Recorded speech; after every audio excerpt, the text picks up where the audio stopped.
You can find the Star Report through our website at www.booktv.org. Scroll to the bottom of the screen and click on C-SPAN. The entire report, along with the White House response, is on the C-SPAN webpage. On Monday, our companion network C-SPAN will show the President's videotaped testimony as it's released. This is Book TV, 48 hours of authors, their writings, and the business of books. Every weekend on C-SPAN 2. Next, Ron Suskind, author of A Hope in the Unseen, about a student who made his way from an inner-city Washington, D.C. high school to Brown University. The student, Cedric Jennings, recently joined Mr. Suskind at a speaking appearance at Politics and Prose Bookstore in Northwest Washington. It's about an hour and 20 minutes.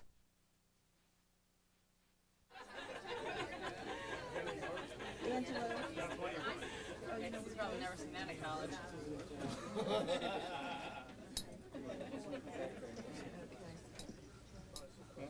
It's working. Okay, great. Okay. You are. Okay.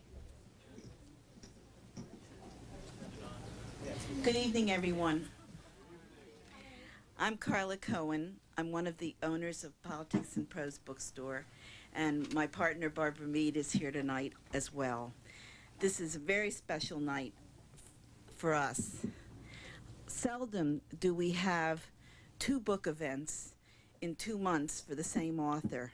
We try to give lots of people a venue, but we thought this book was so special and so important that when Ron was first here for the opening of the book, and I remember when that was because I wasn't here that night.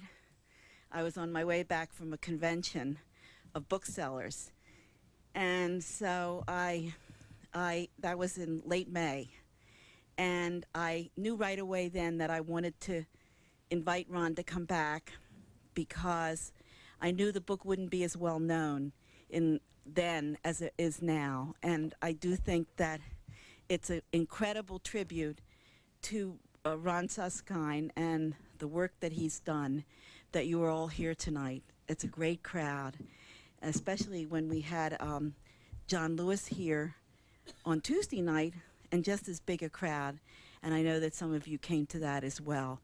So thanks all of you for coming.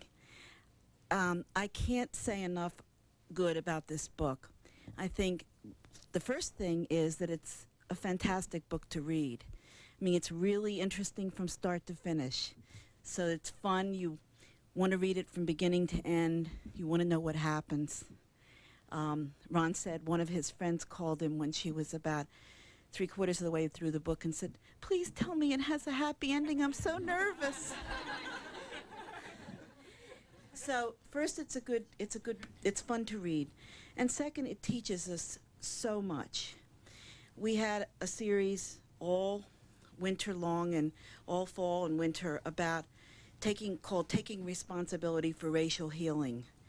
And I don't think there was a book, an author that we had that puts the difficulty for bridging that gap between black and white better than Ron Suskind and Cedric Jennings have. They've really made us understand what it's like, what the gap is, and what it's like to cross it. So I am very, very happy to welcome Ron Suskind back again for his brilliant book, A Hope in the Unseen.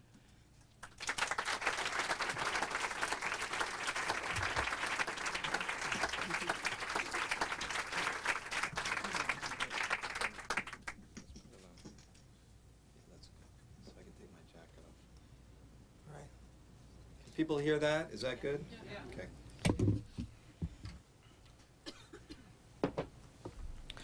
I guess I can get rid of this. I need to say something about. This is the TV people. Okay. I know where my bread is buttered, don't I? All right then. So be it. I have to say that we had just parenthetical right off the bat. We had a special TV day today, And it's the miracle. I mean, it's amazing. A miracle medium. We were on Oprah today. Yeah, we taped it about 2 months ago, and we left the taping feeling confused and glum. This Oprah phenomenon is odd. It truly is. I mean, it's like the court of Kubla Khan. You're there, and she is Khan, and you're not sure what to do. And I mean, the thing that's interesting is you feel that you will somehow have control over what happens, that there's possibility of fantastic riches that await you if you do it right, whatever it is. But you don't know what it is until you're there, and then it's wrong, and then and in fact, that's really not the case. It's pure fiat. Whatever Oprah decides, that's your fate. But Oprah in this case decided to hold the book up 3 times. 1, 2, 3. We counted. Who's counting, right? And Cedric and Barbara Jennings were on the show, and of course were the stars of the show. And so we had a TV day today, and I guess it's sort of a TV night tonight. I need to say one quick word about Carla Cohen. Carla was one of the first calls I got. She read the book early. She read the book before I read the book. She read the book really early and called me up and said, "Hi, this is Carla Cohen. Do you know me?" And I said, "You're the politics and prose lady, right?" And this is a sampling of my life. My wife and I come here on dates. That's a little mundane, but glamorous life of a writer. And she's like, "I love the book." And, you hide in a room for a couple of years, and you're like in a dark tunnel in the writing of these things. I'd never written a book before. And you wonder if you'll ever get out. And at the end of the day, you have no notion of its goodness or badness any more than you might of a fever dream. What was that? I was in there, and I was writing, and I was panicked, and I was up till 4 in the morning. And Carla said, "It's really important, and it's really good, and you should be proud." And I started bawling on the phone. Like, like what, Sally Field? You do love it, And Carla at that point became a champion of the book, and did great things for our life, mine and Cedric's, and the book itself. I mean, books like this need people like Carla, I think. At least that's my experience. And to call it's odd to call this place a bookstore. A store is sort of, it seems tawdry and overly commercial. It's more than that. It's not commercial. Of course, it is when everyone buys books at the end of the night, but it's so much more, and it's an oasis, and Carla has made it such, and I'm honored to be here with her. So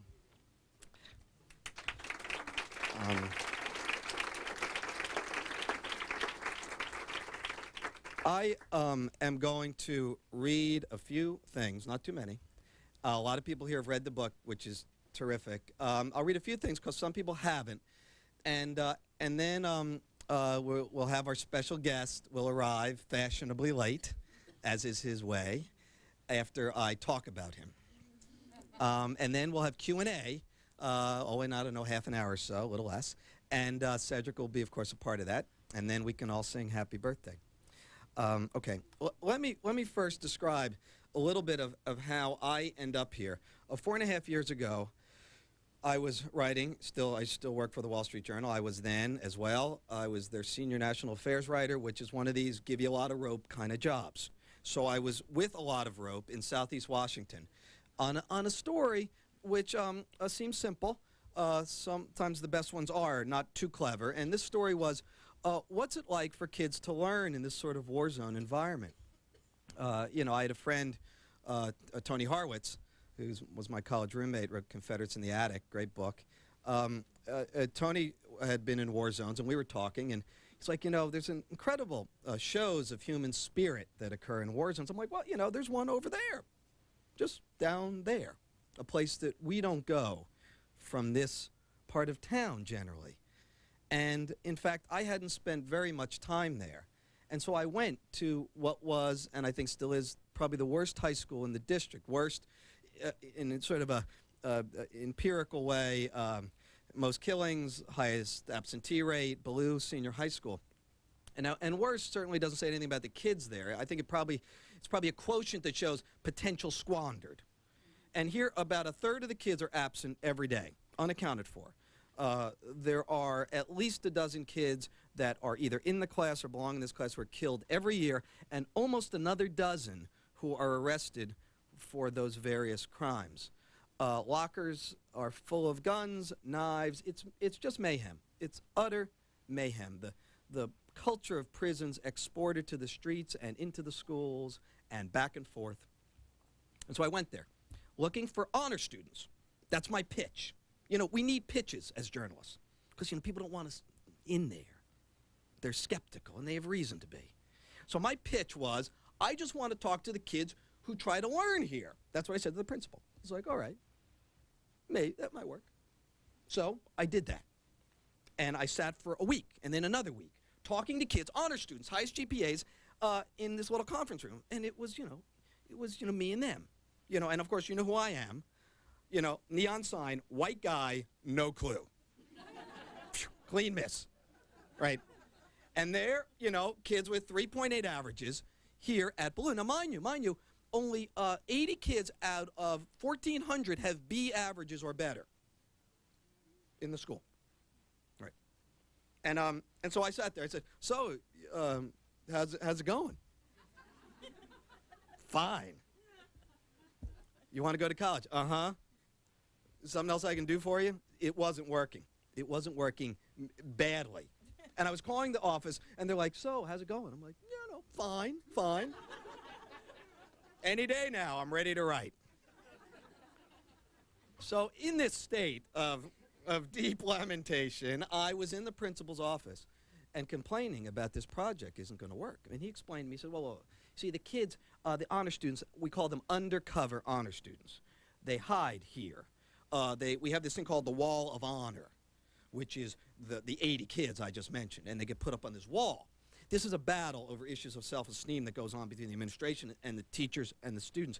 And kids plead to have their names taken off the wall because they will be joned, hazed, harassed mercilessly in a place where you don't want to be a target. You really don't. That's insane. So I'm like, well, geez, why don't you tell me this 3 weeks ago? And all of a sudden, a kid walks in the office, kind of a cocky, gangly kid, and starts to argue with the principal about a grade. He says, my computer science teacher has a problem with me as a person, not with my work. I deserve an A+. He gave me an A-. I have all the quizzes. I have all the tests. I'm coming back. I'm fighting it. And you tell him I'm fighting it. Turns around, walks out. I'm like, who's that? Who is he? Principal looks at me, sort of, the melancholy. Says, oh, yeah, that's Cedric Jennings. Stay away from him. He's nothing but trouble. I said, what do you mean? Well, he's got straight A's and all of that, but he's got a quick tongue, and he's too proud. Gets him to a lot of trouble around here. He's in here all the time. Uh-huh. Now, I went to journalism school and all, and this piqued my interest. Yes, it did. And I said, that's interesting, and where is he now? And I went up to physics, and there he was, and that was 4.5 years ago.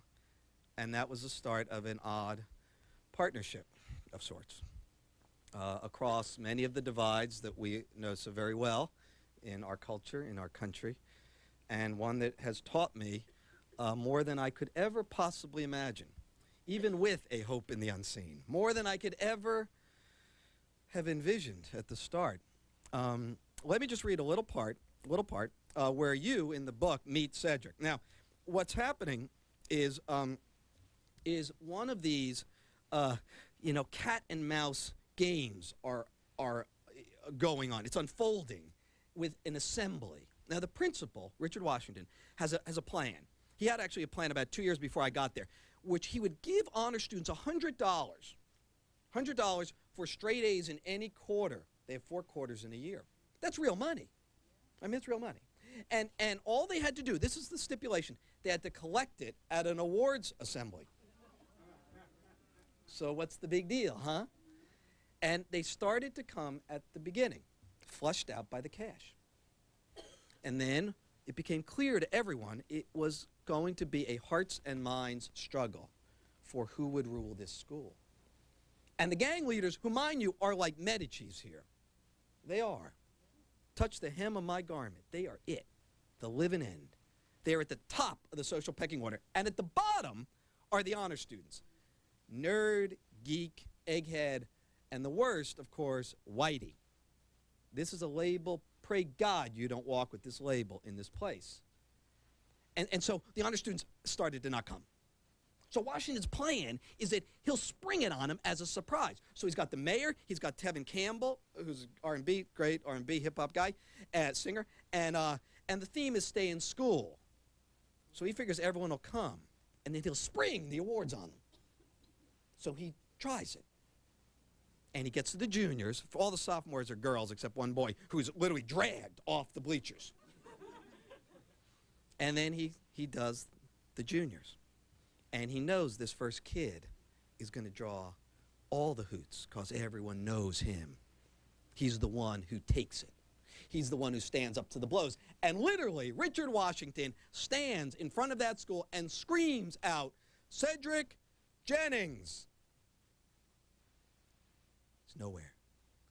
The crew guys on the top start banging their feet. "Cedric, here, Cedric, here." Like a dog. You know, and everyone's craning their neck to get the first glimpse. No Cedric. And he screams, finally, veins popping, "Cedric Jennings," because he knows it spells defeat for him. Now, and here is our protagonist at that moment. Across a labyrinth of empty corridors, an angular, almond-eyed boy is holed up in a deserted chemistry classroom. Cedric Jennings often retreats here. It's his private sanctuary, the one place at Ballou where he feels completely safe, where he can get some peace. He looks out the window at a gentle hill of overgrown grass, now patched with snow, and lets his mind wander down 2 floors and due south to the gymnasium, where he imagines his name being called. Not attending was a calculated bet. He'd heard rumors of possible academic awards. Catcalls from assemblies of last spring and fall still burn in his memory. Off in the distance are skeletons of trees, and behind them, a low-slung, low-rent apartment complex.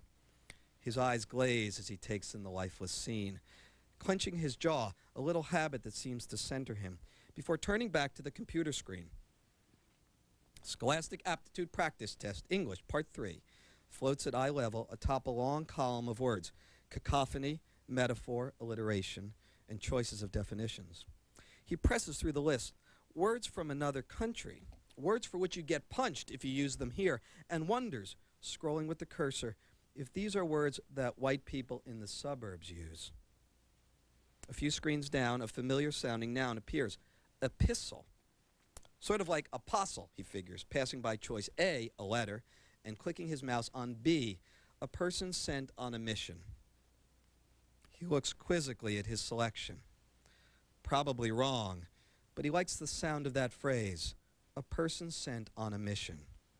Sort of like me, he thinks, on a mission to get out of here, to be the one who makes it. So that's our Gulliver, our Gilgamesh, our Odysseus, our protagonist.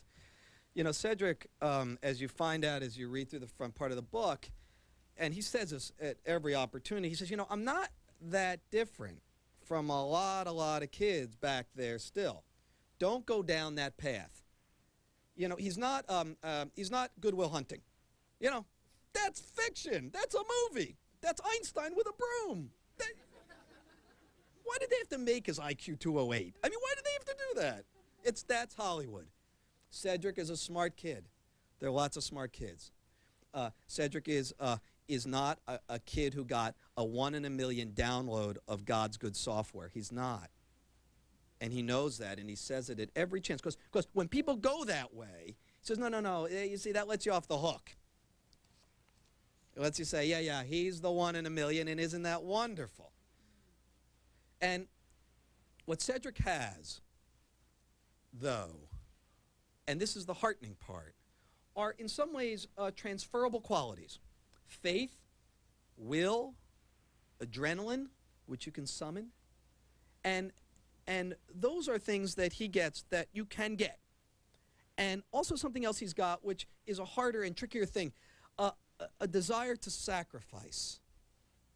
You know, he makes sacrifices that no kid should be asked to make to get an education.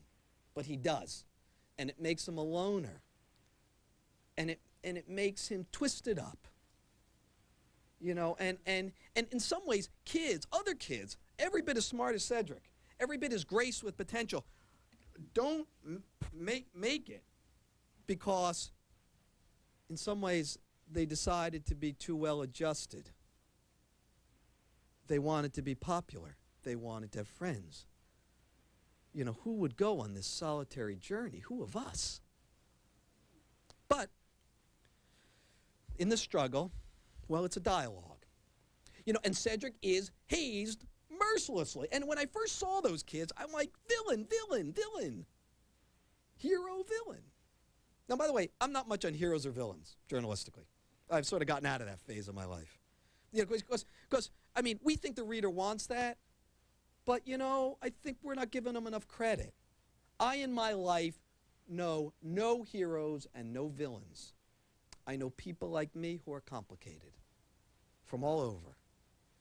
And those kids who torment Cedric, I realized after a while, after I spent time with them, many of them, the worst tormentors, were kids who in 6th grade were part of a gang of Cedrics.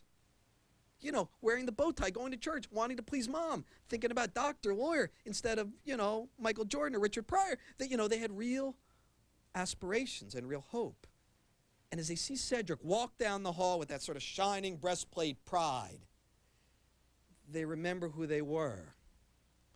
And they remember what they've had to give up.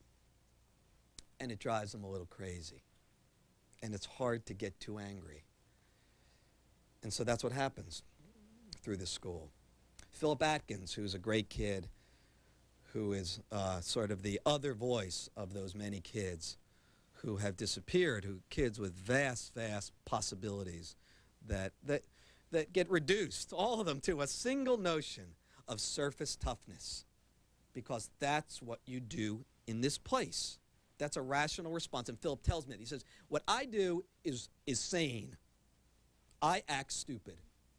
And now I'm calling myself blunt, and I can walk in a lot of different groups at the school, and I know who's coming at me because people tell me before they do. That's sane. What Cedric does is insane. And he's angry, and he's a right to be. But there is no dispensation for his sanity here. So what happens is that it plays out, and Cedric is at this cathartic moment. Graduation. It's a controversy at the school. You see, Cedric has written a bitter speech befitting his bitter years at the school. He's up there. He's going to be up there. And the principal finds out about it. He goes crazy. He's like, the mayor is going to be there at the graduation. Superintendent of schools. He can't give that speech. Can't give the speech. 20 teachers find out about it. Each of them with a little plan to get Cedric. Grab him in the hall, pull him into the class. Hi, Cedric. Hi. Well, this is really nice, but how about something, you know, about your friends? Something more hopeful. Cedric's like, okay, what about my friends? How about you got to be careful who you trust? Oh, and that's not it, Cedric. No, no. And so that's what goes on. And they prevail upon him. And what he does is he ends up pulling out the key paragraphs about dream busters, about all that he's been through. Now, I should say that there's another key partner here in Cedric's journey. And she lives in this town, too. She couldn't be here tonight. Barbara Jennings, Cedric's mom. You know, some people say Cedric's the pioneer, and other people say, no, no, no, Barbara, she's the pioneer. You know, she had lived a life of great hardship. You know, a couple of kids out of wedlock, job to job, evictions, and during desperate moments, a taste for malt liquor. And that was her life. And men breaking her heart one after another. And Cedric was born. And the man who was his father, is his father, Cedric Gilliam, broke her heart, and it was one time too many. And something changed in her. Something changed.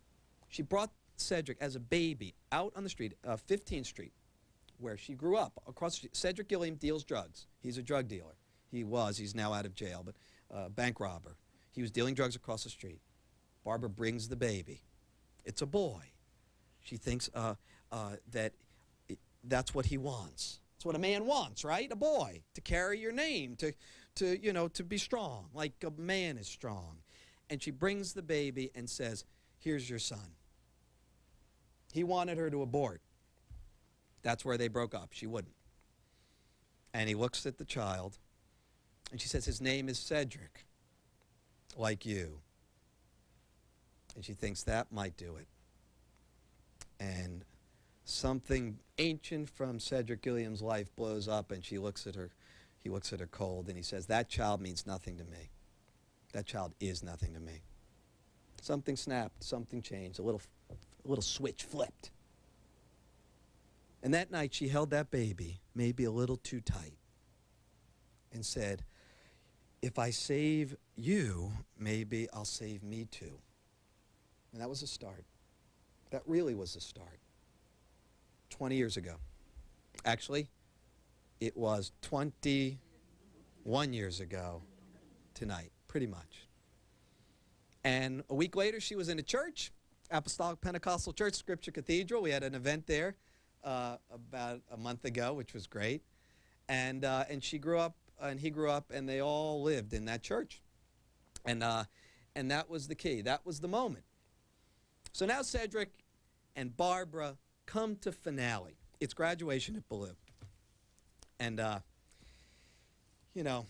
it's one of those moments. Cedric is standing at the podium. Of course, he has excised those paragraphs from his speech. And up on the podium, of course, like any good writer, having been edited badly, he adds them back. I will never forget being laughed at for saying I wanted to go to the Ivy League. I told him, I've been told I wouldn't make it, and quote unquote, that I couldn't hang. He can hear students mumbling to each other in the middle seats just in front of him, and he imagines what they must be saying. Can it be that the nerd is giving some back? Giving it back to the whole class? He grabs the edges of the podium, intently studies the blur of royal blue. You see, what happened was he left his glasses on the edge of the podium. He was so nervous. And that made it all possible, because he couldn't see their faces.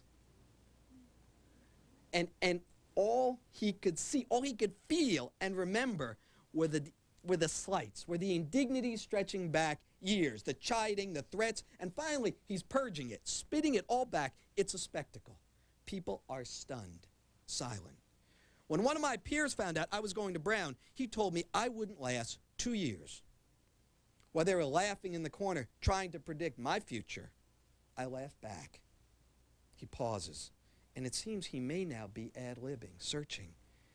I said to myself, there is nothing me and my God can't handle.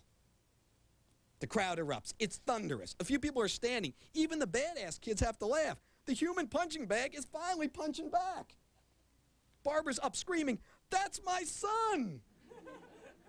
Loud enough that even Cedric can hear her, and he squints over toward her voice, trying to see, but he doesn't need to. He feels her inside of him. So, off he goes. Cedric gets into Brown University. It is truly an act of faith. Cedric has a 960 SAT. That is a full 300 points below what Brown considers normal. Right?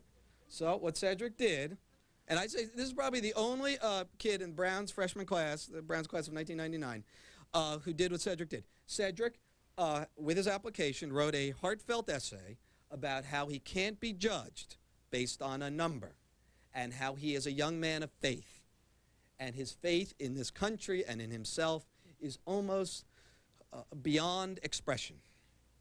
And then he in his apartment alone on 16th and V, one of the worst drug corners in this city, probably the worst, on a night where Barbara was at church. He put his hands over the application and he prayed fervently. He told me this. I'm like, really? Yeah, I prayed.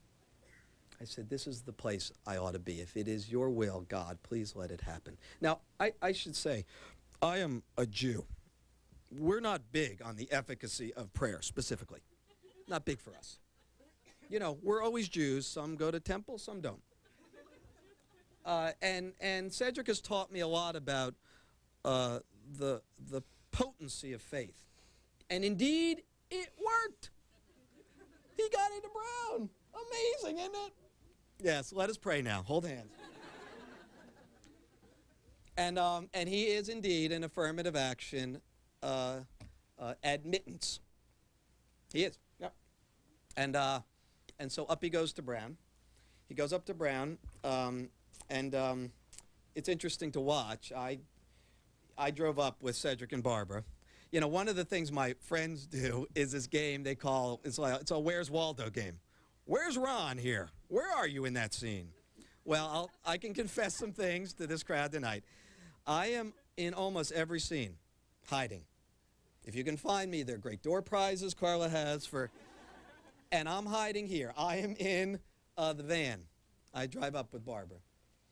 Now, Cedric, driving up to Brown, 500 miles from here, you know, they've never gone on a trip like this, and it's not just the distance. It's that every mile will soon be miles that separate them. And Barbara, oddly, is sort of full of reflective energy, thinking about her life and thinking about their journey, you know, sort of breathing in these last moments, because she knows they will be last moments with Cedric. And Cedric is in the front seat, you know, gnawing on sunflower seeds. Like, it's like a machine. He's so nervous. We passed the Eugene O'Neill rest stop on I-95. Who's that? Who's Eugene? Who is he? I should know him, right? Playwright. Patrick Henry. Who is he? Because he knows he's going to get up there. He knows in his gut he's going to be wildly overmatched. Well, they do get up there. And in fact, things spin in ways I could have never imagined. Cedric is suddenly breathing in and buoyant in the sunlight. And he's holding the trunk, and he's like, I made it! Baby! And with every step, he seems to bounce. And Barbara sees exactly the thing that she wouldn't want to face and hasn't faced and has feared, which is that she'll probably lose him now after everything, after giving up her whole life, not going on a date in 20 years, you know, taping plastic on the windows when there wasn't enough heat, not eating for days in some cases so he could eat. No one talks to her. It's killing me to watch it. These are like my people. No one addresses her. She's invisible. And she's self-conscious because, you know, it's not just that they're ignoring her. It's that they're smiling, happy people, and they're all connecting. And where did you go to college? And, you know, I went to Swarthmore too. And she's worried about the frock she's wearing and that her diction isn't just so. And then it's time. It's time. And I'm a mess watching this. Silent. Like, oh. And they weave out to the van, the two of them, neither wanting to lead. And she looks over at one point and catches a glimpse of the side of his face. And later when we talked, she said, I could see him all the way back at that moment. And then they're there. And she says, come here. She holds out her arms. And he falls into her arms, and they press tight, his cheek and hers tight against each other. And she thought about this before, what she would say. And she says, trust in God, let him guide you, because I can't hear. And he says, I will. And she says, you be good, all right? Yeah. And then she goes. Now in the book, it says the van eases into gear and drifts into the street. There's Waldo. I'm easing it into gear and drifting it into the street. Look, I don't have to, I can't say anything false, but I don't have to tell you everything that's true, all right? Those are my rules. And it's a long drive home that night with Barbara as she thinks about her life and what's now for her. She's like, I've denied myself for so long, I'm all hollowed out. And her life is difficult. And her year is treacherous. Without the focus of Cedric to keep her directed, to be the avatar of her faith. And she thinks about herself and it doesn't go well. Meanwhile, Cedric is up at Brown.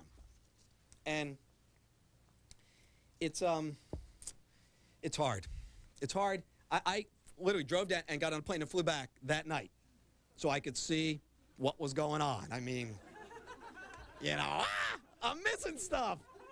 You know, I know, and I'm getting therapy, don't worry. So I get on the plane, I get back up there.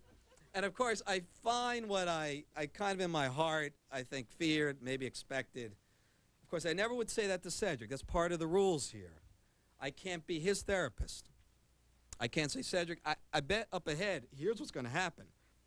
Can't do it. And indeed, Cedric, 2 days in, Friday at dawn, he's there on Wednesday, 2 days.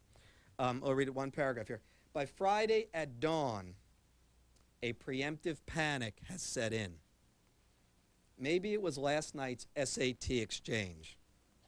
Suffice to say, Cedric is the lowest SAT score in his unit of 33 kids. Maybe it was not knowing who Freud was in the lunchtime discussion Thursday, or Winston Churchill, or hearing that Philip Arden's father owns an island near Bermuda. A whole island. He owns it. He saw Cedric's own pictures with a house on it. Or maybe it was the umpteenth exchange where he wasn't sure what to say, so said nothing. All he knows is that his suspicion that he lacks prerequisite knowledge and acquired poise is metastasizing as he squints into the early morning sun, unable to fall back to sleep. As he's lying there, dread is hatching a plan. Now that plan is swallow your pride. Now, we know that pride, even though it was often exhibited at great cost, pride is what got him here. Even though pride was considered not suitable, not only in his school, but in his church. Self-esteem, that's different. That's, you know, whatever I did today, I feel good about it. Cedric has got a different thing, pride. Pride, I can take anyone, anywhere, integrating fractions. I can recite 109 elements of the periodic table in 3 minutes and 39 seconds. You try that. That's pride, different. But now he's got to swallow it because he is terrified and he has a right to be. So he takes everything pass-fail. The lowest classes he can take, lowest level. And he ducks and he hides. And he's in the Brown bookstore a day later and he sees Martin Gilbert's biography of Winston Churchill up on top of a pile of books. You know, having walked through the bookstore, Faulkner, Hemingway, who are they? And he sees that bulldog mug looking him in the face. He's like, oh, I should know that guy. Grabs the book, opens it up. Prime Minister of England, Prime Minister of England. Okay, close it. And looks around to make sure no one has seen him. That's Cedric's first semester at college. Trying desperately to catch up, to fill huge gaps in his education. He's eaten every plate at the buffet table in his school, and plates they don't even serve. But still, he is light years behind. And while doing it, ducking and faking it, and not showing him, boy, you know, this was a big mistake. And he makes it through the first semester. barely. You know, he's about to drop out in November. And I called home. I at this point, you know, this is the way publishing, the way it works is you get a book contract. And they pay you money and stuff. And it's based on a story working out. Now, this is the opposite of what I do every day as a journalist for the Wall Street Journal, where you go at it. If the story works, it works. You write it. If it doesn't, you come home. Here, you say, here's what I think the story will be, and then they give you money based on that. It's a crazy business. I'm up at Brown. I've got an apartment on College Hill, little garret, and I'm calling my family, away from my family. I call my wife. It's November. I'm like, honey, how's it going? Good. You know, fine, good, good. I think Cedric is, yeah, it's not going so well. I mean, so I'm thinking the book will be a short book and a bleak book, short and bleak. And I know they're selling real well now, the little bleak ones. Because he's out of here. He's got 2 weeks, he's out of here. And in fact, he doesn't drop out.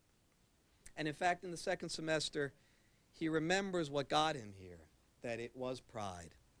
And he said, you know, all this time I've been ducking pride. You know, not afraid to talk about pride. Pride is what got me here, and I'm taking not 4 classes, which is mandatory or recommended, but 5 classes. And I'm taking some tough classes. And if I fail, I fail. And at least I gave it everything I have without limits. And that's what he does. And he does drop a class, but that's okay, because the change occurred. And ultimately, he does get there. I'm just going to read 2 lines from a poem, then we're going to do some Q&A.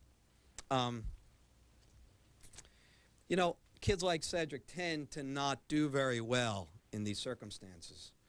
And I began watching Cedric, learning from him, seeing the world through his eyes to understand what happens. And it's that college, as many of us who've been to college know, is about context. Figuring out the size of your mind, where you fit, listening to the voices of maybe dead white men, or Toni Morrison, or whomever. And being able to step back from yourself a little bit. Instead of, you know, when you come out of high school, you know, you're first person singular. I am me, and I'm good. And then you get to college and you're like, God, it's complicated, but not bad complicated.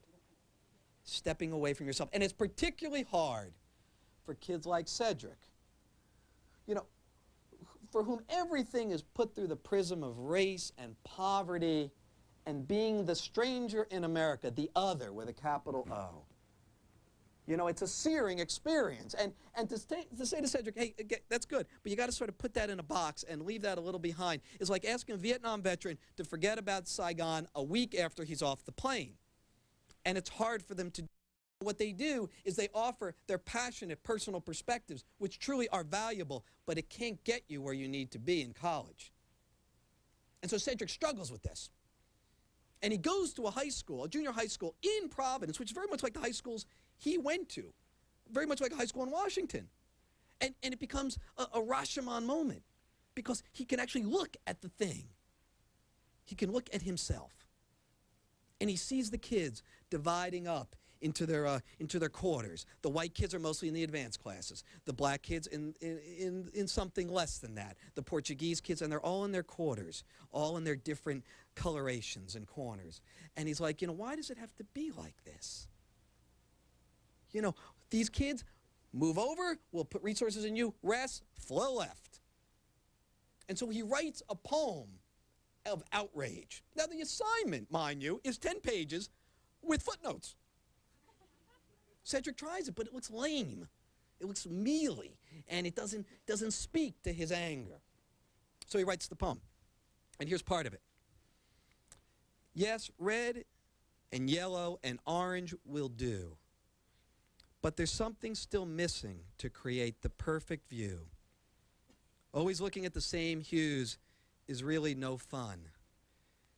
Maybe I'll just let the colors run. The teacher reads that poem. You know, Cedric got lucky. There are a lot of lucky breaks here. You know, a lot of kids don't make it all 100 hurdles to Brown. Again, kids every bit as worthy. They get taken down to hurdle 62 or hurdle 75. Cedric makes it. And one of the moments that makes it possible is this teacher looking at him at this moment. This is a guy, 1 out of a million at Brown, who actually was a principal of a magnet inner city school before he got to Brown. Like, what are the odds of that? So he knows Cedric, and he knows 1,000 Cedrics. And, you know, he grapples with it. Larry Wakeford, he says, you know, I should fail him. I mean, it's not anywhere near the assignment. And then he says, you know, Cedric, come into my office. This poem is brilliant. This is a poem that the kids from Andover and Exeter can't write, but it's not the assignment. I'll give you a bye, one last bye. I'll give you a B-, but you got to get it next time. You got to figure out a way to put your anger somewhere where you can get at it, but where it doesn't envelop you. Make it a thing valuable rather than a thing that affects every part of your body. And Cedric says, you know, actually, I'm understanding that. And he was, and he did, and he does make it.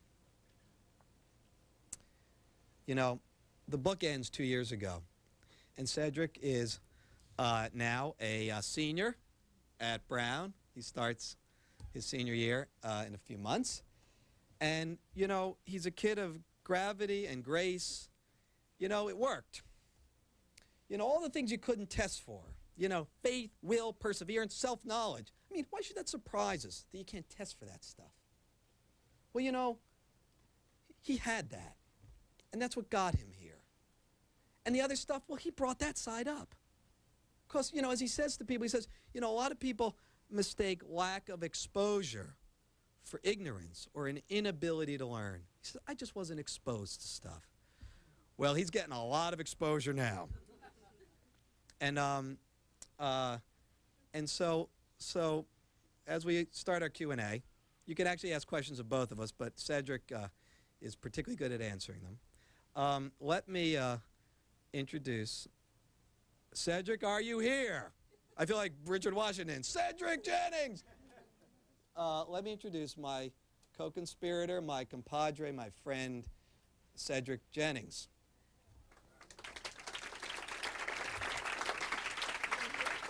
There he is.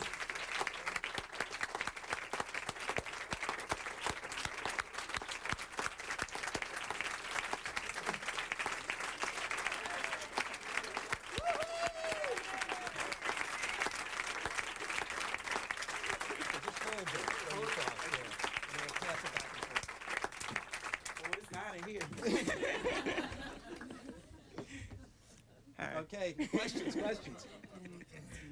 Yeah. Hi, first I want to say congratulations. I'm wondering if people at Brown now, everyone knows who you are, and if when you walk around people treat you differently, or are you known there, and are you enjoying the notoriety if you have it, or just how's it changed since you've been on Oprah? It just aired. I'll find out tomorrow morning.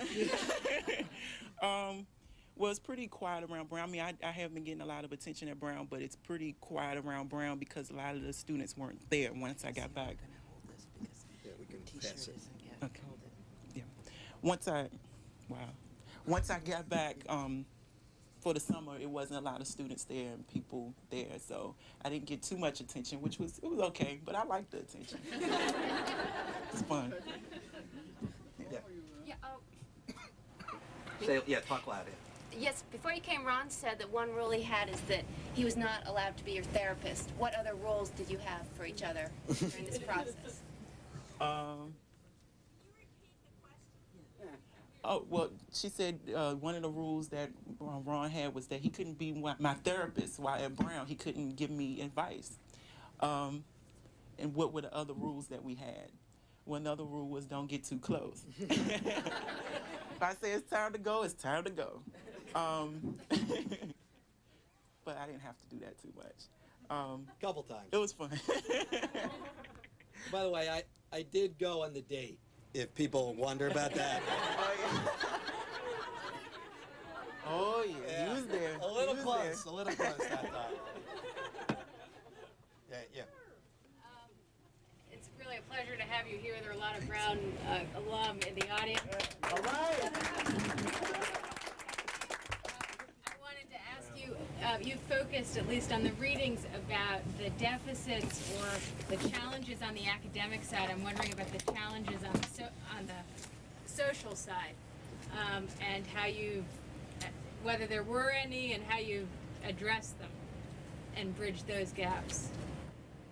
It's interesting that you would ask that, because coming from the church, growing up in the church, it was very difficult to sort of find my place at Brown. Does this work too? Yeah, but not for the store. This is C-SPAN. Okay. That's for C-SPAN. And it was very difficult because, I mean, I just had this sort of like rules of like do's and don'ts, what not to do in college, what to do. I knew that I wasn't going to drink. I knew that I wasn't going to smoke. I knew that I wasn't going to, well, pretty much hang out with certain types of people. And I just realized as I went along that that's just, I mean, it was okay to a certain extent. I shouldn't go against my values, my beliefs, my morals, but it's also cool to just go out and meet new people regardless of what they do, like, or what type of person they are. It's just good to interact with different people, and that's what I've been blessed and I've been able to do. How about over here? Yeah, I got a question. It's a two-part question. Yeah. For each of you. Ron, what was it like for you to sit there? I imagine Cedric made maybe one or two mistakes in the year you were watching him. What was it like More to than watch that. him get in a situation that you might have been able to give good advice? And Cedric, were you avoiding getting any advice from Ron, or did you push him away, or were you looking for guidance from him? All right, I'll go first for that one. The question was it hard to watch Cedric go through his travails where he might have benefited from some good advice from me and not offer it?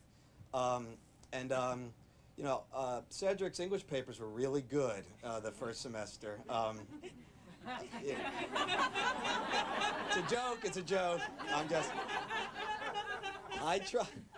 No, it was excruciating, in fact, to be quite frank, to watch, you know, Cedric pushing forward mightily and trying to make up ground, and, you know, especially on English, in fact. On some of the papers, I'm like, oh, God.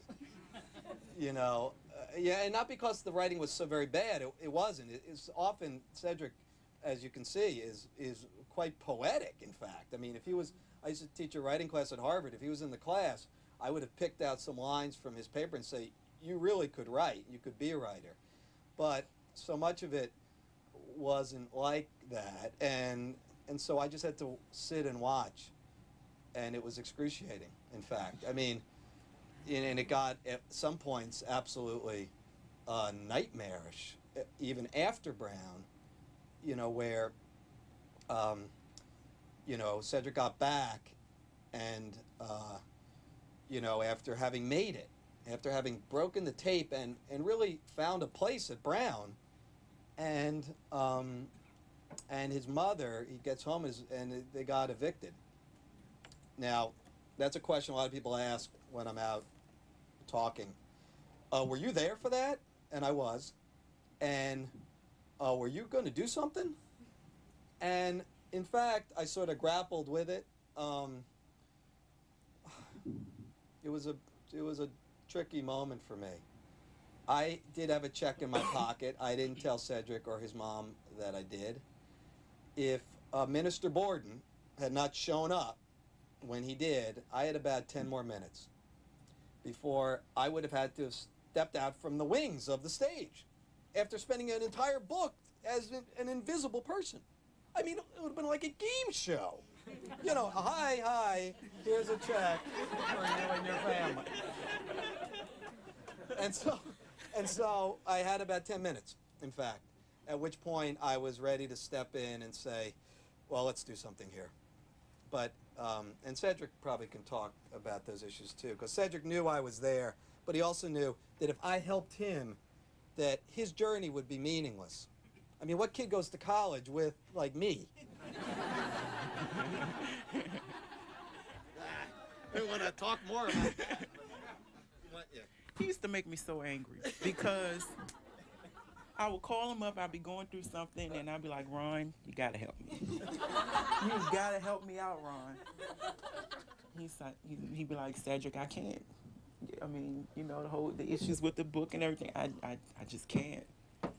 And I'm glad that he did that because it taught me how to handle things on my own, be my own individual, be my own person, and to just, I mean, that's all part of growing up. That's all part of being an adult, being a grown man, is being able to handle your own problems. Wow. A lot of questions. Susan. Hi, two-part question. First of all, you had to trust Ron to come into your life for 3 years.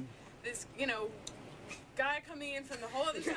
How did you gain his trust, and he gained yours? How did you let him in? Willing to do it. What made you decide to do it? And secondly, then you arrive at college with all your stuff and a reporter in tow. I mean, how did that go down? The first question. Could you repeat that first question again? About the trust. The trust. Well, in terms of the trust, I think, I don't know, like my first impression of him, like when I first met him out, I had like my issues, like this white guy coming into the school. Were you trying to be my savior or something? Like, I don't know. Like, what are your intentions? What are your motives? Those were my main questions, and I really wanted to put him to the test, and putting him to the test meant meeting my mother. And once she put her seal of approval on it, he gained it. And then the second question was, You went to college with a reporter in tow. I went to college with a reporter, and it was very, very, very strange. Strange. I mean, it's just strange having someone follow you around and analyze what you do, and it was crazy because sometimes we still joke about it now. People from our freshman unit, we joke about it because we be out, and sometimes Ron go out with us, and we'd say something, just having conversation. We'd say something, and he'd be like, "Oh, just a minute, let me go to the bathroom," and we would laugh like crazy because we knew that in that bathroom was a man with a pad and a pen.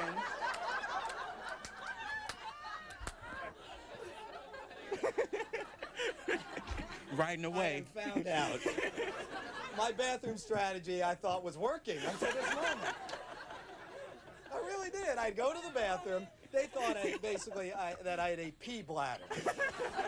I gotta go. I'll be back. I gotta go. But let me just say one thing. What we did at Brown, is that Cedric, I came up and people knew I knew Cedric in the unit. Now these freshman units are ferocious places. I mean, you know that if you've been there. And they knew I knew Cedric, and that he and I were friends, and that he had been in stories that I had written in Washington. That's all they knew. Now, also, I told them, which was true, that I was following the whole group of kids through their seminal freshman year. Also true, because that's in fact what I did. And two things, I got lucky. One, the Brown Daily Herald never caught me. They chased me, but they never got me. They, right. And here I spent years telling people that you must talk to me, and I'm hiding under tables because had anyone written a story about Cedric and noted the Pulitzer Prize winning series and Cedric Jennings, and everyone would have gotten it instantly, and Cedric's path would have been a Superfund site, utterly polluted. And at the same time, something nice happened, is that these kids are all valedictorians. And so they're like, yeah, Cedric, but hey, Mom, a guy's writing a book about me. Yeah. Well, Cedric's clearly a main character, but wait till I talk to this guy. So that helped a lot. That helped a lot. And thank goodness, no little brown, internet jockey tapped into the Pulitzer Prize website, because the stories would have flashed up, and everybody would have known. Now, Cedric, I left this, and I was utterly inert and without inflection when I said this. I said, Cedric, you can give them the story if you want to. I said it over the phone. Your choice. Cedric said, uh-huh. I said, but the thing is, I really don't want them to meet me through a story. And I hung up the phone and went, yes, yes! And that's, in fact, they didn't meet Cedric through a story. They met him in person. And that was the way they met him through his music. They met him through his energy. They met him when Cedric gave everyone a TV name. Oh yeah. because Cedric has a PhD in television. Oh, Marsha Brady, amazing, and Wally Cleaver, and George Bush's son. You got that same little George Bush nose, and the kids were hysterical. Cedric reached out in every way he could to connect. Yeah. I just finished the book today, and I finished it with part of me celebrating for you and part of me just really torn up about all the kids that are still there. So I wanted to ask you that if by some miracle the DC School Board came to you and said, we have a surplus of money in this year and we really want to think about what we can do. Wow. There he goes. Wow. That's a very tough question. I know. I mean, you could do a lot of things. You could, I mean, one of the big things is just discipline. I mean, to have a good school, I mean, it does take money, but it's not all about money either. I mean, it takes discipline. It takes dedicated teachers and administration. And, I mean, in terms of money, I would like for teachers to be paid better. I think the teachers should have the highest salary ever. Like, I think they should be paid more than lawyers and doctors because it took a teacher for them to get to that point in their lives, the lawyers and the doctors and the professionals. I would create, in terms of the discipline, the issues of discipline, I've actually thought about this some. And I would actually create a program with the military and like send troubled students who don't want to be in the traditional school setting. I would send them to the military. Let them work their problems out there. Send them somewhere else. Nobody's gonna take their mess. Yeah, how about you? Excuse me, could you stand up so other people can hear you? All the questions stand up and yell it out. I'm interested in the concept of the exposure. When you got to Brown, there was a wider view. There were rich kids, there were spoiled kids, there were nice kids, kind kids, bratty kids, the island, the whole thing.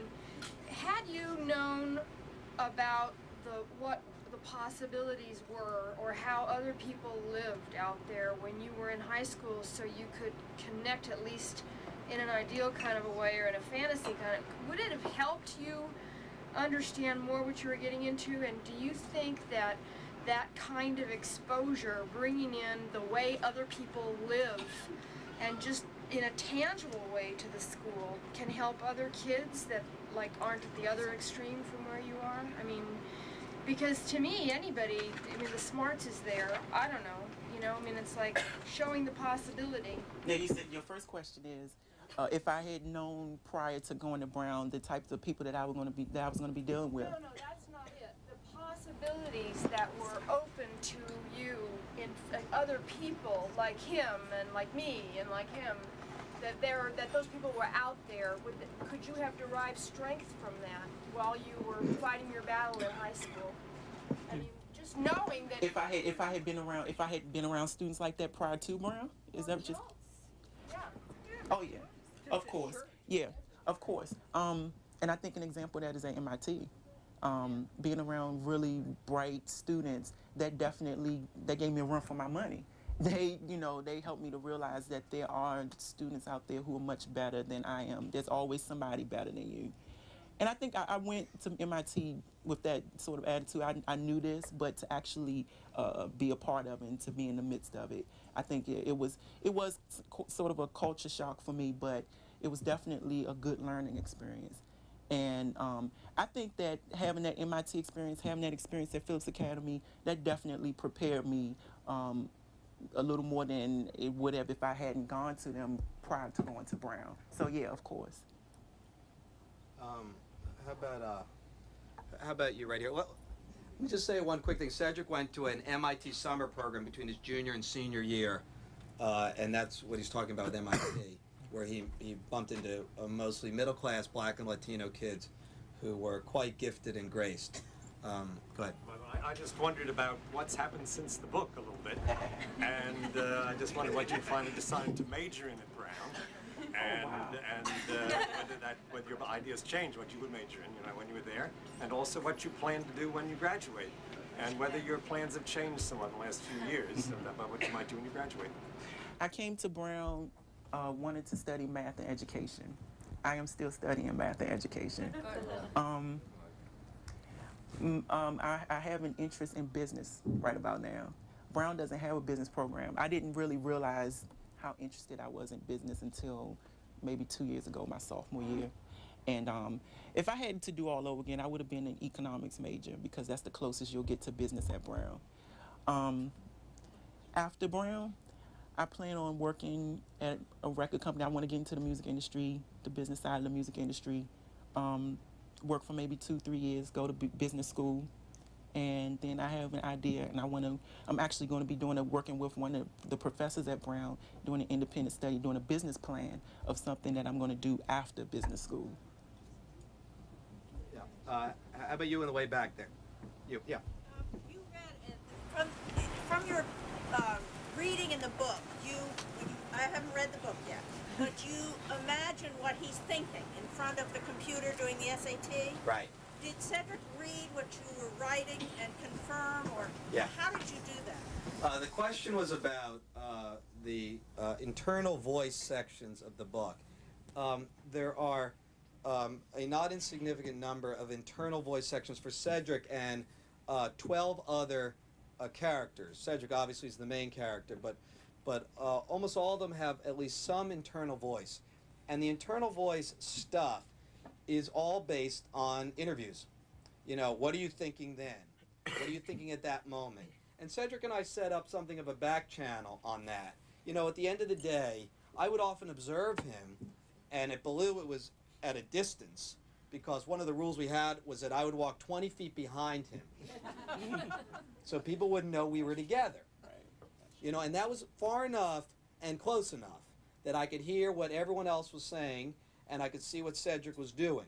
You know, and so, but later at night, when he'd get home, I'd go through the day, and I'm like, well, what are you thinking there? What are you thinking here? And as well, this book is without a whole type of normal segment of writing, which are disembodied quotes. Quotes of people. Cedric's alone in the room, in quotes. Who's he talking to? You know, Casper the Ghost quotes. That's what we call them. They're not here. They're not, and they're the bread and butter of journalism at the Wall Street Journal, the New Yorker, or anywhere else. But they're all gone because that brings me in. Who's he talking to? And all of those quotes, bathtubs full of that stuff, are part of the internal voice for Cedric and other characters. How about you right now? I like to add to that. Cedric wants to add to that. I want to add to that. You don't spend 4 years with a person and not know how they really feel about certain issues. I mean, that's just the bottom line.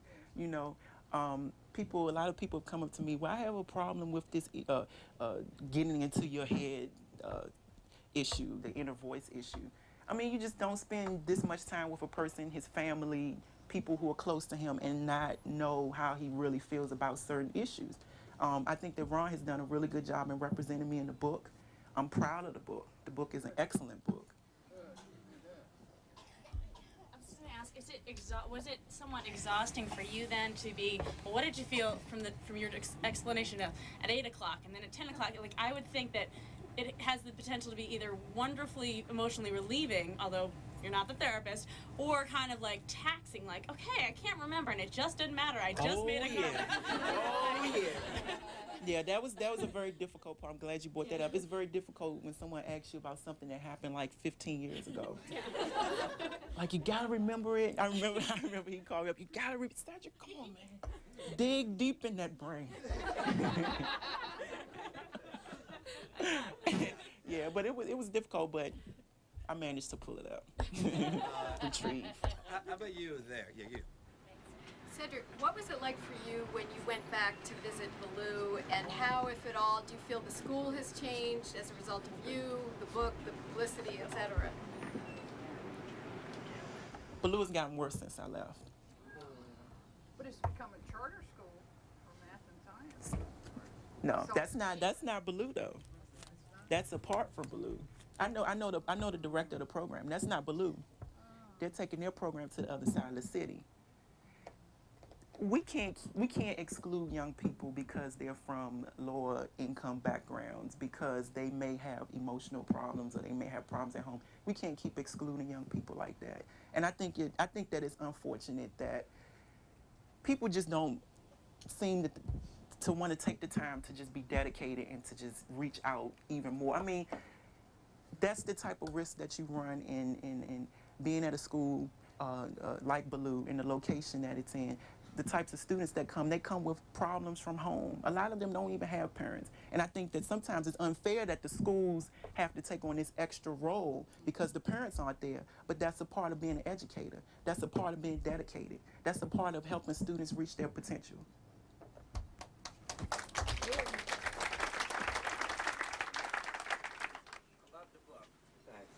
I love the parts that you wrote, Cedric, the graduation speech and what I call the rap poem English education paper.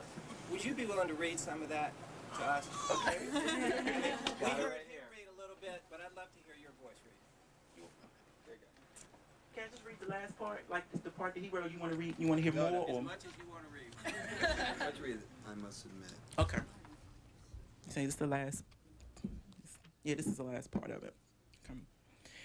I must admit I'm not pleased with this picture, nor the time it's taking for this painting to configure. But a true artist must possess patience, developing new ideas for his latest creations. Yes, red, yellow, and orange will do, but there's something still missing to create the perfect view. Always looking at same hues is really no fun. Maybe I'll just let the colors run. This is indeed a great idea.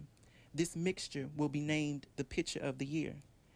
With others, I won't conform to prove my expertise.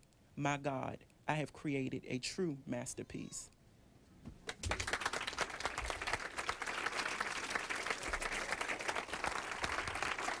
Like that. Let's see someone else. How about you right there? Early on at Brown, when you realized that you were kind of hopelessly undereducated and outclassed, and you were thinking of quitting, what is it that made you decide not to quit and to persevere and go on? What was the guiding force? What was my inspiration to not give in to or quit or to? In November. Freshman year, we're just through the freshman year. Part of it was my own pride. Good on you. I just couldn't come back and tell people I failed. That was part of it. Another part of it was my mother. Don't come to Barbara Jennings saying I failed. I mean, she'll still tell you you're a winner, but don't say I give up. Don't ever say I give up without giving it your all, without giving it your best. She's definitely one of my inspirations. God is my inspiration. I pray many nights at Brown. I pray all the time. It's important, and that's what helped get me through. How about you right here? Clearly this is a story that goes on and on. Ron, how did you decide at what point to close the story and write the book? The question was, this is a story that goes on, and how did I decide when it ended, when I should close it out and complete the book? That's a good question. You know, there were many plot threads through the life of Cedric, lots of zigs and zags, and you know, when you get on one of these stories, it's just like you get in a wild horse and it just goes. You know, and you're not sure how far you've gone or where things will come to some fruition, some precipitation. And I suppose originally I was wondering if I should end the book when Cedric pretty much finds his place at Brown. That was the original design of the ending, when Cedric basically says, hey, I've made it here. And I thought that would be proper. And then Cedric got back home, and the eviction occurred, and I realized that really there were so many issues unresolved between Cedric and his mom, and Cedric and his dad, and Cedric and his church. Not that they're completely resolved now. I mean, these are ongoing dialogues, but then I knew that there was a whole avenue that was left hanging and not complete. And after that, you know, I mean, at the end of the book, I mean, I don't want to give away the ending, but I will give away the ending. I mean, at the end of the book, you know, Cedric and his mother, you know, were not talking to each other for a while. You know, Cedric had arrived at a kind of manhood where he saw Barbara and his mother in her life and said, you know, you got to take care of yourself now. You know, you can't sacrifice everything for me. I now can carry you some. And, but that didn't happen immediately. It happened after, what was it, 3 weeks of not talking? And I'm like, oh, this will be a nice ending of the book. Barbara and Cedric not talking. There you go. Off into the sunset. And it was, and I watched it, and with Cedric and I'd see each other every day as usual. I'm like, so you and Barbara talking? No. Because she knows I'm angry at her, and she knows why. She knows that she needs to get to the next step in her life, and she can't be martyring herself and hollowing herself out and not tending to herself as she has not been. And then I waited, and eventually, through the twists and turns, Cedric and Barbara slightly recalibrated their relationship, and it's pretty much the way it is now. And they hugged, and she said, you know, maybe I underestimated you. You've become a man now. And he said, you know, yeah, and I can be here for you. And that was the natural finish, and that was where the book ends. Well, let's take like 2 more questions. How about you? Are you still taking notes in the bathroom so that you can write some kind of follow-up or follow-on article, perhaps when he graduates from Brown or a couple of years hence? Okay, I'm going to go to the bathroom right now. I am no longer taking notes on Cedric's life. And in some ways, I'm leaving that for other people to do, and they have. People have written about Cedric at this point. And you know, what was nice is that after 2 years ago, the book ends chronologically, and since then, he and I could just be buddies. Could just talk to each other, could just be buddies, could just talk to each other. Could just, you know, get out of this odd observer-subject relationship. But at this point, Cedric's life is so unique, so odd, so without, you know, broad relevance to other people's lives in terms of what they go through, that, you know, it's not really for me now to do more. It's for us to be friends and hang around and our families to get together and relax. And that's where we've been for almost 2 years now. Okay, one more question. Oh, okay. Take some. No. One. All right, two more questions. How about you? Go ahead. I like questions. I have to disagree with you for just a second. Okay, go ahead. Cedric is not that unique, and I think he'll tell you that himself. I just say unique in terms of having a book about him. As far as that's concerned, yeah. The thing that I wanted to say is, it's kind of like a generational thing. I grew up in a single-parent household, in a project in North Philadelphia. You know, got to college and all that stuff. That's not my point, though. My point is, now I work with welfare moms here in D.C., and a lot of times, you know, they bring their children in, and it's not a question; it's a comment, because I feel like you're a hero. And like, I'm wearing a shirt with Roberto Clemente on it. This lady here recognized it, and I said, he was my hero when I was a kid growing up. You're my hero now. That's all I wanted to say. I think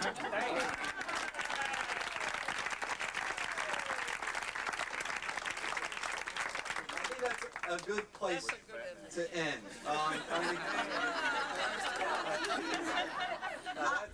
It's 8:30. Before we end, there's a couple of things.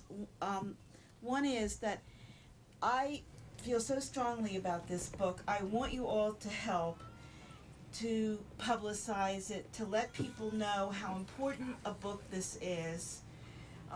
It's not just because of Cedric and Ron, but because it tells a story that America has to know about. And so tell your friends, write to your friends, email your friends in other cities, tell them how you were here tonight and you heard about this book, and try to make this book, get this book on everybody's lips. That's one thing I want to say. The second thing is, I want to say that we're celebrating Cedric's 21st birthday tonight.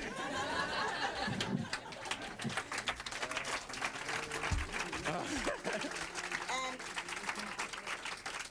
I'm so proud that we can have this party in honor of Cedric, and I'm delighted that you all are here, and I hope there's enough cake to go around. Cedric and Ron will be here to sign books and talk to you. Cedric can answer all your questions. I'll give him the microphone. He can be heard all over the store. And I'm sorry to break it up, but I feel that the time has come when we should let people talk to you individually. Yeah. Can we finish with the 2 seconds? Cedric and I are going to each say 10 seconds of something, and then I'll give it to him. And my 10 seconds is that, something I told someone not too long ago. Cedric, after the book was done, I talked to Cedric that if the book is profitable, if it's one of those books that does anything, that I would divide the profits between me and the Jennings, Cedric and his mom. And I was describing this to Cedric, and I wanted him to know that, usually, these things, well-reviewed, but, death on the mid-list. Is that what they call it? And they shouldn't expect that to happen. And I was telling him this in Providence, and he looks at me and he says, right, you've told me that about 10 times. But, guy's got a dream. Guy's got a dream. And it just kind of stopped me right there. And I said, to myself, this is one of countless things that Cedric has taught me, and that I think the readers learn, is that dreaming is like breathing, and that we all have to dream. And Cedric's dream is transforming because it's a dream of a better country, and a dream of how we might all feel then. And so thank you all for coming tonight.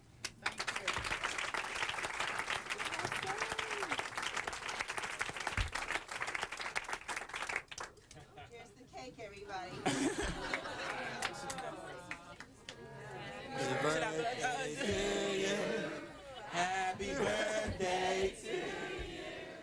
Happy birthday, dear Cedric. Happy birthday to you. Candles out? Yes, I blew it out.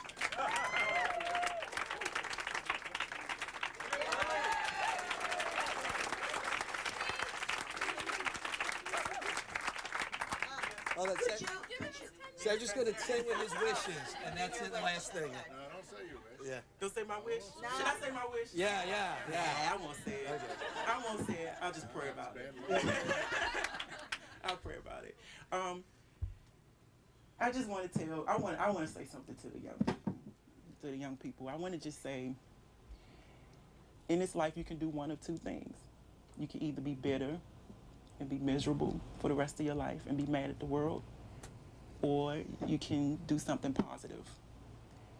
I would like to say to young people, the best weapon is your mind. Get back at society and get back at the world with your mind, not with guns, not with violence. It doesn't work.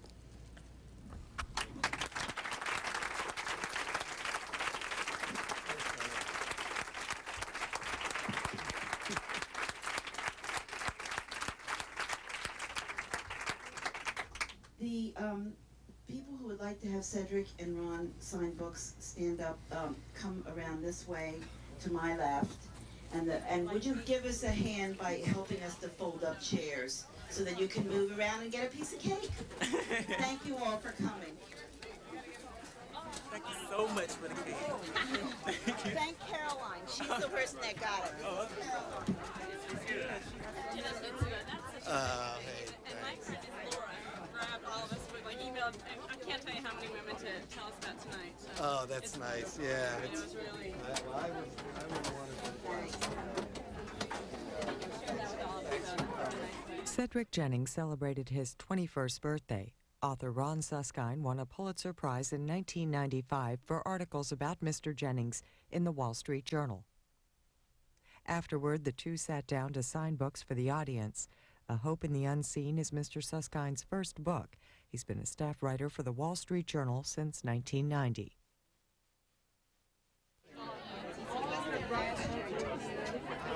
Do as well as you. Oh. And he's going to be back in the Sure. It's all in this. Sort of 1 year behind. Sure, yeah. Yeah, go ahead. Felt like we knew him. I think I have to have someone take. Okay. Hey, thanks for coming. Thank you. Yeah, Susan's great. I mean, it's really exciting. Really? It's really exciting, the whole NEA. Really, we might make some real changes. We had it to him. So this is to Okay, I should, yeah. Hi, I'm Jerry. To Jerry? And Debbie. Great. And that's Hughes the Buyer. It was a Father's Day gift. Oh, really? And I read both of your Wall Street Journal, the Journal. Right. And I saved them. Did you really? I cut them and saved them because they were so profound. I read them. Thanks. God, Yeah. you're kidding. Wow. No, I still have them. I still have them. They Can were I borrow your copy? I'll email it over to you. Thanks a million. Wow. And we talked about the book through Canada on our vacation. Did you really? On vacation. Wow, well, thank you. Thank you. I mean, it's, you know. No, but the articles were really powerful. You know, I was going to cry in the MIT one. Oh, yeah. I mean, that. There were a lot of wet Wall Street Journals that day. I mean, you know, people called up, about 600 people called. Did they? Wanting to, you know, do something. Yeah, beat them up. Yeah, yeah, you know, and CEOs from Greenwich, you know, calling up, you know, that's Cedric's a fabulous, fabulous young man. I really can't. I'm like, fine, great, thank you. Let me get your name. So, right, exactly. It was really exciting. Oh, really? Yeah. So you're up. You're right. Clay was in here too. Yeah, yeah. This is like our favorite spot, this bookstore. We're just going to set up shop here. So, well, thanks for coming tonight. Thank you. Hey, thanks a lot, man. Hi. How are you? I'm fine. I read this a long time ago. Yeah. And I'm talking around part of the day where we can do to literally change the schools. That's what I want Yeah. Giving myself to the writing is extraordinary. I mean, I write for a living, Do you really? and it just took my breath away. It's just beautiful. I learned how to write in a different way. There's a lot. I mean, I should show you all the copies that didn't work. You know, there's a pile of them. Till they're 16. Yeah. What can we do? Yeah. Well, thanks. Let me. What's your name? To Susan. Like it's that, just the normal spelling, right? So you think the teachers could do better and keep in order? You do? Okay. Yeah, I do. You haven't opened your present yet. There you go. Thanks, Susan. Thanks a lot. Thanks. Your question was great too. Thanks. Thanks. Okay, that's a good pen. Yeah. You guys can keep it. Oh, really? It's a government pen. I might have another one here. Well, I'll get another pen eventually. Okay. Yeah, you can do better. Yeah, it's a little smeary. Maybe you can start with music and then get into schools. That's your business. Okay. Later on in the school. Later on. We have someone who knows a lot here. How are you, Michael? Nice to see you, man. Thank you. Play him. I know Seinfeld can play him. No problem. Definitely. Oh, Billy Crystal. Good to see you. That was great. If I had seen you in the crowd, I would have made you stand up. Do you know? Okay. Oh, I would love to hear. Yeah, let me borrow this one. Oh, really? Oh, thanks. You're a doll. So it's a Bridget. Yes, and it's no D. B-R-I-G-E-T-T. Get a picture with you guys.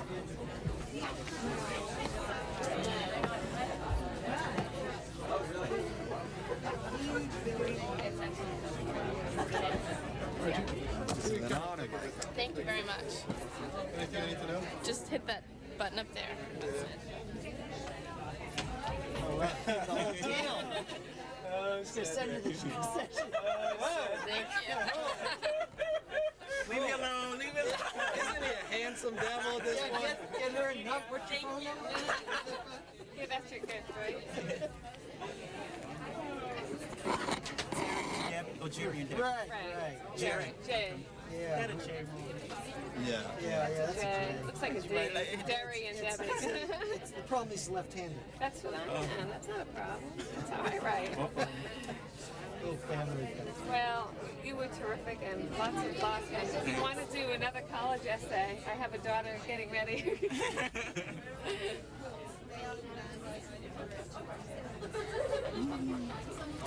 Thanks a lot. It's a pleasure. You're welcome. Congratulations. Thank you. Hey, thank you, same man. Congratulations. Hey, thank you. Thank you. Yeah. Thank you for You were in sharing there, your but life. they cut it. It was cutting room 4, and I'm sure you were My face. delighted. I read this for 2 weeks and just felt Wow. deeply Like, you know, connected. It's so it's like weird crying. feeling very connected to someone to whom you're a total stranger. But Well, on the journey, I mean, I had a whole description of your office and the thing you told me about society. I mean, that was, in fact, when I turned it to the point of view voice, you know, where it all to be through the point of view of these 13 major characters, that was one of the things where I had to leave behind, because that was, you know, it was an insight that I was benefited by. Thank you. Well, This I is can't. wonderful. Hey, This this is so nice. Congratulations. Keep in touch. Call me. There's nothing. Call me. Just to say hi. Hi. Email? Oh, yeah. Oh, yeah. Friend of Susan's. Oh, really? How do I spell DSA? Hey, how you doing? Thanks. How are you? I hear you do wonderful podcast. I got some letter. Got your card. You did, because I sent it to your mom's house, and it came. I didn't know what was the address wrong. I forget which address Where did you live? I forget too. I live near But anyway, I'm glad you got it. Right. Congratulations! It's so nice to see you.